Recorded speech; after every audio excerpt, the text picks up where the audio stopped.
basta ako Kim Pao lang masaya na ako. Yes, abang na lang tayo sa movie ng Kim Pao.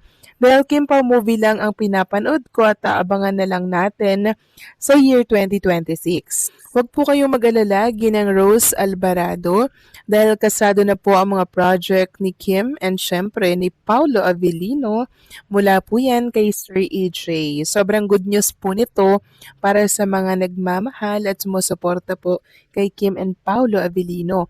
So matatapos man po ang Di Alibay, meron naman pong papalit na bagong project kay Kim and Paulo sa taong 2026.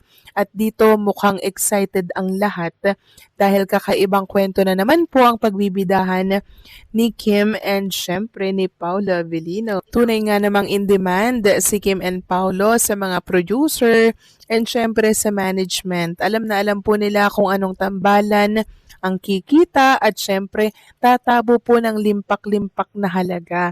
Mabenta kasi sa masa si Kim and Paulo Avellino, kaya kung inyong mapapansin, hindi po sila nababakante.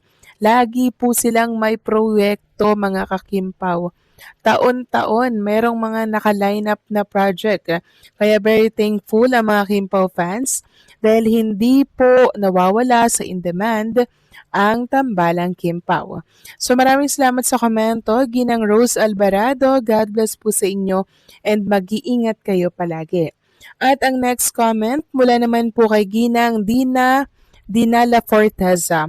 Sabi niya, Miss Joyce, yung nag-comment na ang gusto nila ay si Attorney Oliver ay nakakatawa. Hindi nanligaw si Attorney Oliver kay Kim. Huwag siyang makialam sa desisyon ni Kim kung nakipag-live-in kay Paulo dahil doon masaya si Kim. Sabi nga, you only live once kaya yung maging masaya siya with Paulo, ang ginawa niya kung mabigo siya kay Paulo at least sinubukan niya maging masaya. Yes, Ginang Dina Porteza. Di umano nakipag-live-in. Di natin sure kung may katotohanan nga kaya no itong mga balita po na kumakalat mula po sa blog ni Mr. Audrey Diaz. And tama po kayo dyan, dapat hindi sila nangingialam sa desisyon ni Chinita Princess kasi po malaki na yan na nasa tamang edad na po si Kim and Paulo Avellino, hindi na po sila mga bata para pakilaman pa kung ano po ang kanilang mga magiging desisyon. Hindi ba nakakatawa talagang ibang mga bashers? Talagang pinanghihimasukan na po nila ang mga buhay-buhay at desisyon ni Kim and Paulo Avellino. So dapat alam po nila yung boundary na tinatawag. 'Di ba? Hindi na dapat sila lumalagpas doon. Kasi pag lumagpas na sila doon, anong tawag sa kanila? Hindi po ba? Hayaan nating maging masaya si Chinita Princess sa gusto niyang makasama sa kanyang buhay. Hayaan nating maging masaya si Kim Chu sa taong nagpapasaya sa kanya. Walang iba kundi po kay Paula Avellino. Ngayon lang natin nakita na ganyan kasaya si Kim. Ganon din si Paula Avellino or vice versa sa piling ng isa't isa. Kaya yung mga tumututol dyan, hanggang tutol lang kayo dahil na kay Kim and Paula Avellino ang desisyon ng isa't isa. So maraming salamat sa komento, Ginang Dinala Portaza. God bless po sa inyo and mag-iingat kayo palagi. So ito na nga, pag-usapan na natin mga kakimpaw ang mga topic na nakahalap natin sa gabing ito. Tunahin na nga nating pag-usapan ang tungkol nga dito sa line-up na naman ng Di Alibay sa iba't ibang panig ng mundo. Yes po, nasan yung nagsasabi dyan na isang netizen na plop daw itong Di Alibay. Ito ipapakita ko lang naman sa inyo. Ganito ba yung plop? Number 1 in the Philippines, number 2 sa United Arab Emirates, number 4 sa Saudi Arabia, number 4 Singapore, at pang-anim sa Canada. Sabi nga ni Blue Jeans, Di Alibay has swept the week for 5th straight time and is the top overall show in the Philippines for 36 consecutive days. It is currently charting in the top 10 of 5 countries on Amazon Prime. So ayan, nasa inyo nagsasabi na plop daw itong Di Alibay kaya papalitan. Sus Mio Marimar, hindi kasi updated, no? Kaya sobrang obvious ng mga galawan. Ang gusto'y manira lamang po ng may project Gayong itong The Alibay, talagang tatapusin na dahil hanggang dun lang naman po yung kuwento ng The Alibay. Huwag silang mag-alala dahil may bagong project si Kim and Paolo Abilino. Samantalang next topic naman tayo, ipapakita ko po sa inyo mga kakimpaw, etong mga pailaw-ilaw or mga ano ba tawag dito, banner ng mga Kimpaw fans or Kimpaw groups na talaga naman pong ang dami-dami. Ito po ay during ABS-CBN special, Christmas special ng ABS-CBN. Grabe, ganyan po karami ang sumuporta kay Kim and Paolo Abilino nung time na nag-perform sila, kumanta sila together. Talagang all-out support ang mga Kimpaw fans. Nag-effort pa talaga sila na gumawa po ng mga ganyan-ganyan, pailaw-ilaw. Tapos may nakakasulat dyan na Kimpaw International, Kimpaw. Naku, grabe no? All out talaga yung suporta nila kay Kim and Paolo, nakakataba po ng puso. Samantalang pagkatapos nga po ng Christmas special ng ABS-CBN, nagkaroon po ng pagkakataon na ma-interview ng ABS-CBN si Kim Chiu and syempre si Paolo Abilino. Natanong nga po si Kim kung nangangaroling siya nung kabataan pa niya at ang sagot nga po ni Kim Chiu ay yes, sobrang dami daw niyang fun memory at isa na dito ang magdala siya ng jar, no? Hindi daw siya uuwi. Yung parang sa palaman daw ng tinapay, hindi siya uuwi hanggat hindi daw ito napupuno. So gamit niya sa pangangaroling yung takip daw ng tansan na niyupe na binutasan sa gitna at tinuhog ng alambre para pag kinabog, maganda ang tunog, 'di ba? Samantalang sumagot naman si Paolo na parehas daw sila ni Kim, ganyan din daw yung gamit niya sa pangangaroling. Minsan siya pa nga ang gumagawa daw ng tansan para sa pangangaroling po nila. Masaya din daw ang kabataan nitong si Paolo Abilino, parehas sila ni Chinita Princess. So nakakatuwa lang mga kakimpaw na talaga namang pinagtagpo si Kim at Paolo ng tadhana.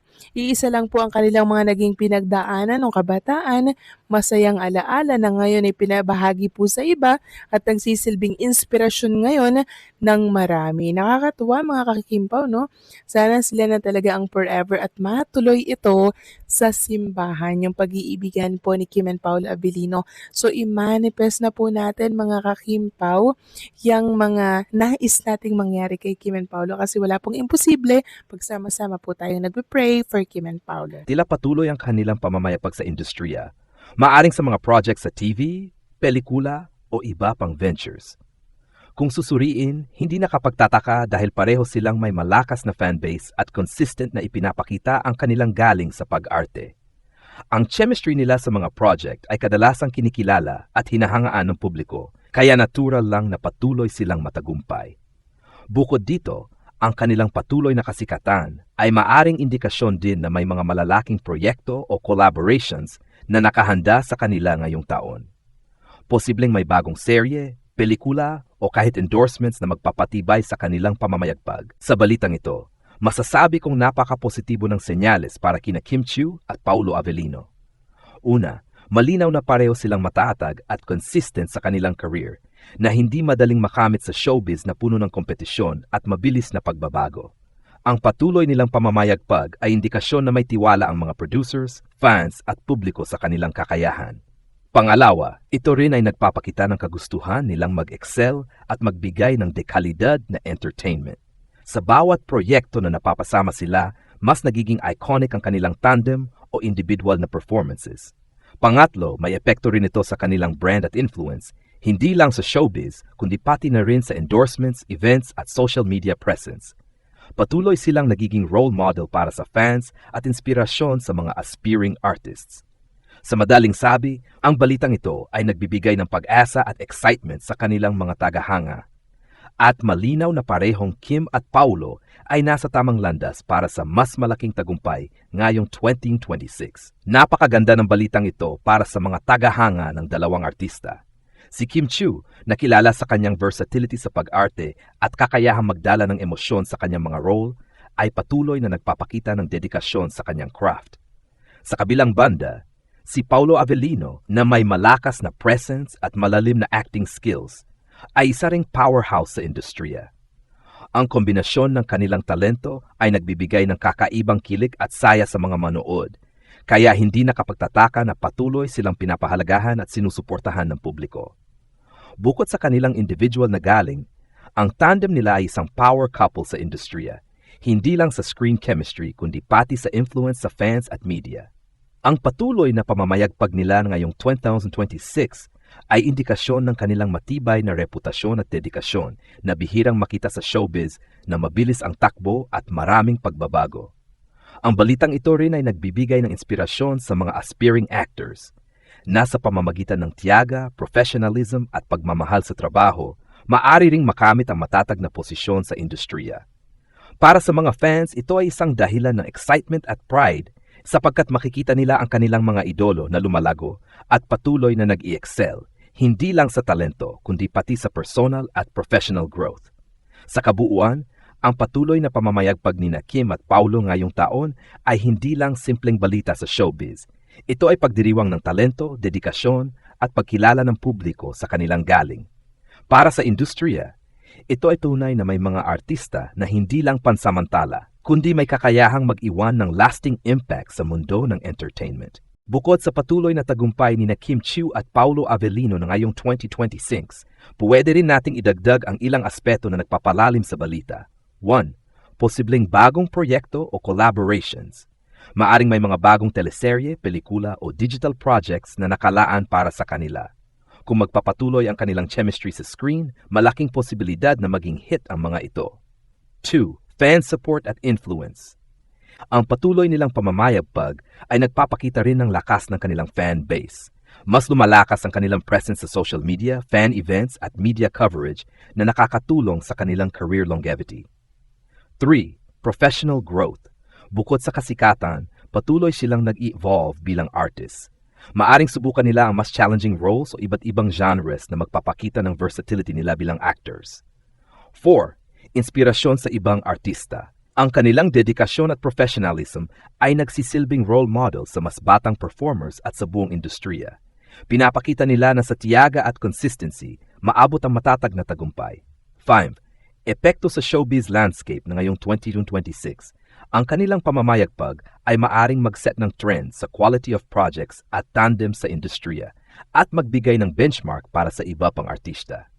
Sa madaling sabi, hindi lang simpleng kasikatan ng kanilang patuloy na pamamayagpag, ito ay pagpapakita ng talento, dedikasyon at impluensya na may epekto sa fans, industriya at sa mga susunod na henerasyon ng artists.